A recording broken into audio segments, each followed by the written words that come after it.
Hey, good morning, everybody. Welcome to Leading Edge Learning Center live chat. So I'm Rob Mason. I'm the CEO of Leading Edge Learning, and today we have Kimberly Blunt, who's our marketing manager, and of course we got our executive producer Brandy is in the background. And today we want to introduce a long-standing friend of Leading and even more. She is Breda Webster Suter, and Yes. career educator. So come on in, career educator, and everybody knows right now it's called back. So we're going to talk a little bit about back to school, and so first of all, how are you today? I am way too good on purpose. How about you? Oh, Way I too like good. that. I like that. We're Way blessed. too good on purpose. Yeah, every day a good day as you and celebrate today as we do every day, and we will thank God for allowing us to be here. So on that note, tell us about back school. This is an exciting time of year. We have the kids coming back. It's one of those things as educators. I don't care what time where we start to perk up and get ready to go into our pick to make sure that we can help move students from one place, moving from where they are to, and the job is not easy, and sometimes it's not a thankful thing, but we're thankful that we have the opportunity. So let's talk about back to school. Are you excited with this time of year? Does this get your blood going? How do you feel? Well, it's time to get in the trenches and roll up your sleeve and, join forces with the other people at the administration level, at the school level, and be passionate about, the students that you embrace. And what does that look like? We've had like 24 months of Zoom class, and we've got a couple of, we got students that are needing our services in a very critical type of way. So we need to make sure that we're ready to assess, make sure we're ready to evaluate, make sure that we have the proper diagnosis and have tutoring services available, such as Leading Edge Learning Center. And we're going to need a host of others. So it's going to take collective efforts for all of us to get out and be ready to make certain that we can raise the students from a bound to a base. What does that look like? Of course, we want to meet those students where they are, because of course we have some students that are going to be dealing with social and emotional learning issues. That's very key and very at the top of the list in terms of topics and in the school setting now. So making sure that they feel self-confident, the students, making sure that they are empowered, and making sure that we are able to let them feel at ease in the learning process. That's good. Very good. So on that note, you said one thing that really resonates with me, because I always believe this. Everything starts with assessment. We get in and really understand who we're with from student, because we leave out at the end of the year for some, right? You've always early childhood education with kinders and people that are coming in. What are some of the best practices that you've seen?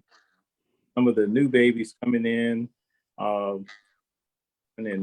and let's, before we even get into how to help them, let's talk about some of the parent anxiety, separation anxiety.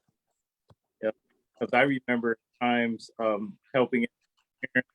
Oh, they want to sit in the classroom, even in tutoring. Yeah, little guys, and they want to sit right in. It's like, no, you gotta stay over there. They can get used to, working with their teachers,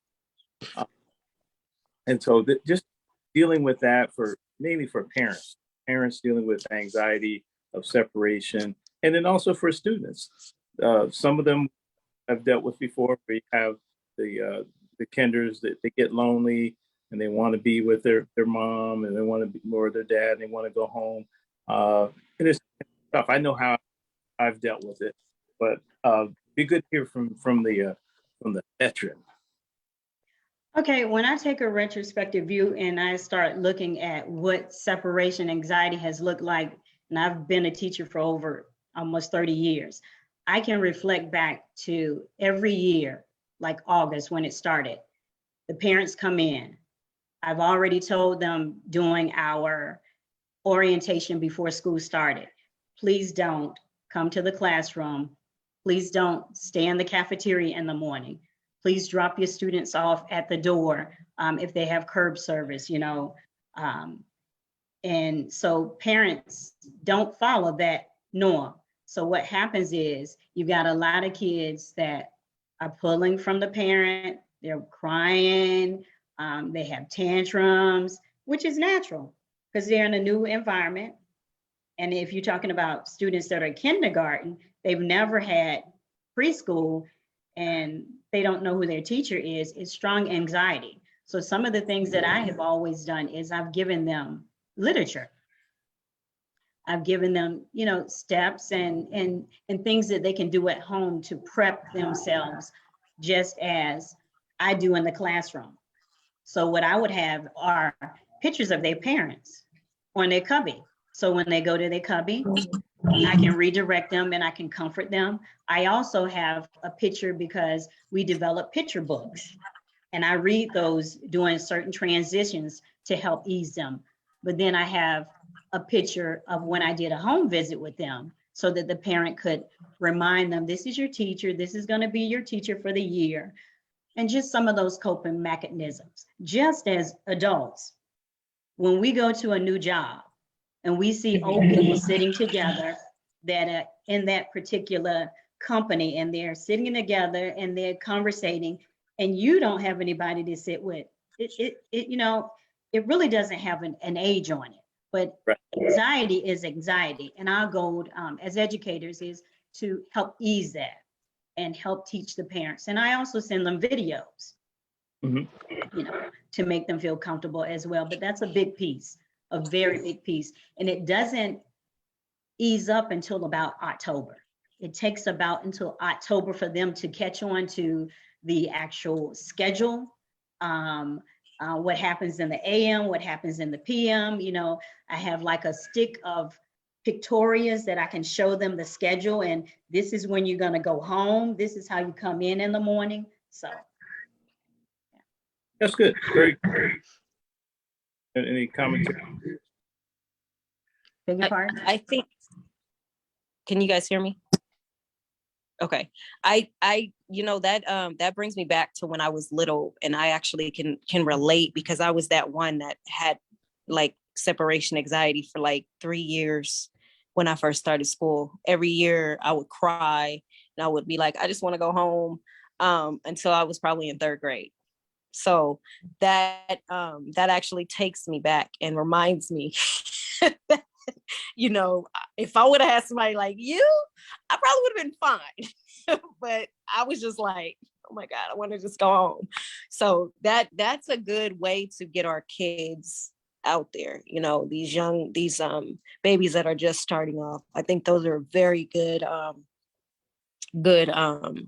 qualities that we need to embrace in education to help our kids.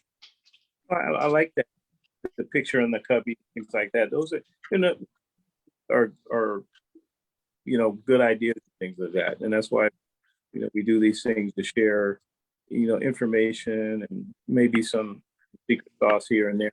But the bottom line is we're helping, right?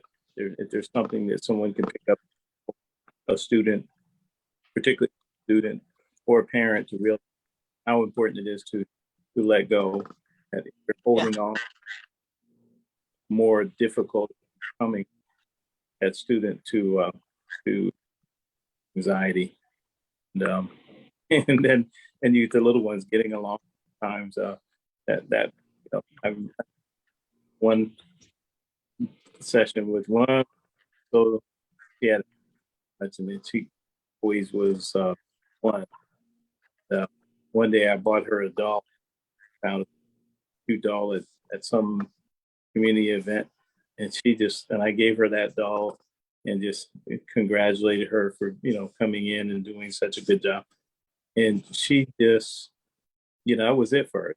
She got the doll, and she was just couldn't let it go. But just a little thing, for me with the little guys is always just to talk calmly to them, firm but calm, right? Mm-hmm. Hey, it's going to be okay, and don't worry, and just that calmness has always at least helped me. Now I know I can't compete with the boss Breda here, but anyway, everybody does something a little different. So let's about some of the other students in coming back to the fold. Now we've had, of course, we have middle school, we got high school. We'll probably leave the high school alone because they're going to be, but the middle school, and also for folks who have been out of practice for a while of having assignments and picking up assignments. And how do you feel about the beginning, the first couple of weeks of school, Rita? I know a lot of from parents that we deal with from the Learning Center side, a lot of them, they don't want to. We have a few, maybe 10% that want to engage right away. Then we have others, for the most part, that want to kick the can down the road and wait till September, October, when, let's say, for instance, their student was doing poorly at the end of the year. And then they went, into some slide and slid backwards. And now they're going to wait until they need to get the life raft out again before they call us. How do you feel about the beginning of the year, particularly for the like middle school kids? Is it important to start off strong and give us some of your feedback? Well, the only thing I can remember is I was a reading specialist at the middle school level. So I always believe you don't want to start when school starts. So what you want to do is during the summer, you want to, and I always, when my students were in school in May, or, school was over the first week of June, I would have them, their job was to make certain that they kept journaling. As a reading specialist, I had students that already had, some challenges in reading. So I would challenge them to every day journal, draw illustrations. And I would give them also different types of assignments for each month in a calendar. Now, for those parents that didn't have a teacher, that required something like that, you should still have your mind in learning mode. Okay. And it doesn't have to be anything strenuous. If you're talking about a middle schooler, they can do things online, take a few minutes online. They can also continue to just have assignments, sorting clothes. I'm just saying, setting the table. But this is talking out loud, and these are math skills. I need for you to set the table. We have 10 people coming. What does that look like? You're not telling them how many plates. That's critical thinking. Right. I need you to sort the clothes. That's classifying and sorting. That's math. So those basic things, if you're traveling, and I know everybody household looks different, you're going to, I need you, let's play I Spy while you're traveling. That's thinking. Right. But it's not anything that is so cut and dry that make them want to renege and not want to learn. But the mind needs to always be in learning mode. Okay. Right. They've got a checking account. How much money are they going to save? Are they going to go to the bank with you? Those are what? Life skills. But it's still math and it's communication skills. So those type of things. But they should always be on a learning curve, always, because being ahead, you're never behind. So I love that. One of the things that's funny, we had a retreat recently, and we were listening to Dr. Eric Thomas, the AKA the hip hop preacher. But one thing he said was, he said, you don't have to disconnect. He said, you can rest, but you don't have to connect. Agree. There, because for students, we don't want you to disconnect. We want you to rest, enjoy your summer, but we want you to have some sort of learning activities along the way. Just like this summer, we did coding. We had some other activities. I have colleagues that did some STEM and STEAM camps and things of that nature. But yeah, you can rest, but you don't need to totally unplug, because the challenge a lot of times is, and this is one from, having learning centers for, 19 years, is there was always the late start, where the fall was always, okay, we don't want that many things to happen in the fall. We want the help in the spring so we can get through testing. And it's like, no, we really want to make sure that we get the far below basic students that were still behind that year. They need the most impact. And it's not necessarily during the day, right? Because hey, work with them rigorously, but when the teachers go home, that student may need a couple days a week of extra rigor to really, so when they come to class, they can be at least trying to catch up to the students there and get into the pack. And then, and if we do a good job and we have a student that shows up on a regular basis, we can get them not only to the pack, but start to be a performer in that. So a lot of times for me, always kind of like, oh, don't wait, because far below basic needs to get a chance to get to the pack and be at grade level. Because the water, as we get to December and January, the water is deeper. We started walk in this water, we can wade in this water. By the time we get into January, hey, the water's deep. We are stretching to the next grade level. So those things are important. So anyway, all right. So we got to back to school, and these interactions are short, and this is our inaugural one, and we couldn't have any better than Miss Breda Webster Suter on.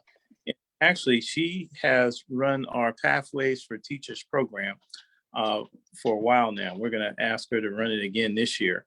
So all those who are out there who are going to be teachers, you want to talk a little bit about some of what the Pathways for Teachers program does?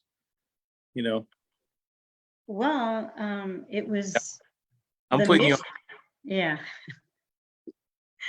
The mission and the birth of it was birthed out of the need to have more seasoned and veteran teachers, because we have teachers that are retiring every year. So we need to get new, bona fide, certified, inspired, and on fire teachers to join forces with us and get booted up and go into the trenches to help students and create astronauts, create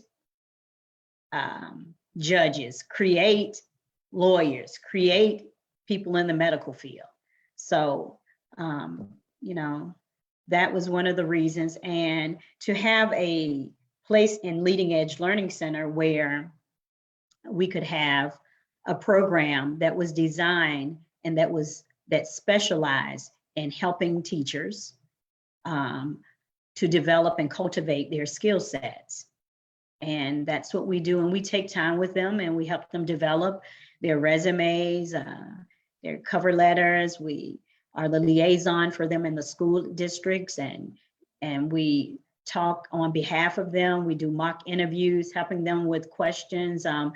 We also talk about the different types of things that they need to learn to be that seasoned teacher, and to hone in on what area. Is it middle school that they're interested in? Is it elementary? And what area of concentration? and things of that nature. We help them also with their internships, and so that they can have some type of educational experience prior to. We help them also with their student teaching, and ultimately to help them find gainful employment in their profession as a teacher. So we coach them all the way. We have a plan of action as we coach them. Right. So one thing with the people who come through this program, they get a chance to, when they go to interviews, they are ready, they are prepared.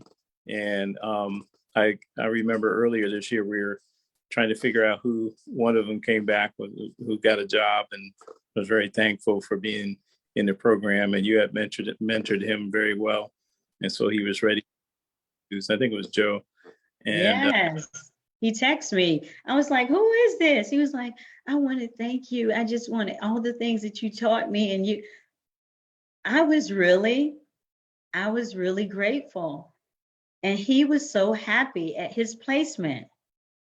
And in fact, I've had conversations with one of the district leaders. I won't call their name out. So if there's anybody out there watching and you want to find a job, please come to Leading Edge Learning Center, Pathway to Learning, the teacher's education program. It works. Placement is there. absolutely. Yeah. So anyway, final, we're gonna get ready to transition because we don't want these too long, and we're gonna definitely have Breda back. So Kimmy, we're gonna let you close it out. All right, guys. Listen, this year, we want to make sure that our students are our focus. So we want to make sure that we keen in on that, guys.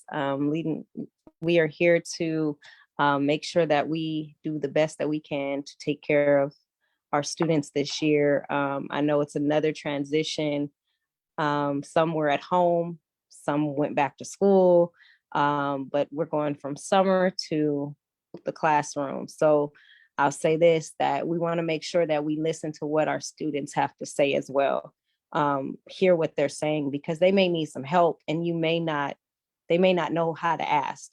So let's make sure that we key in on that. Parents as well. We want to make sure that we listen to what our students are saying, and don't be so quick to jump before the horse. So we will be on again next Wednesday, 11 a.m. Make sure that you guys reach out to us. We have our tutoring programs. We have some upcoming things that are going to be here for our students as well as our teachers. So make sure that you guys reach out. So that's it. We thank you for joining us today. Thank you for having me. To meet you officially, and cannot wait to speak to you on the sidelines. Oh, likewise. Thank you, guys. Heart. Definitely. Okay. So that's about it. All right. Well, this is the Edge Learning Center, and we wish you a good day. Yes.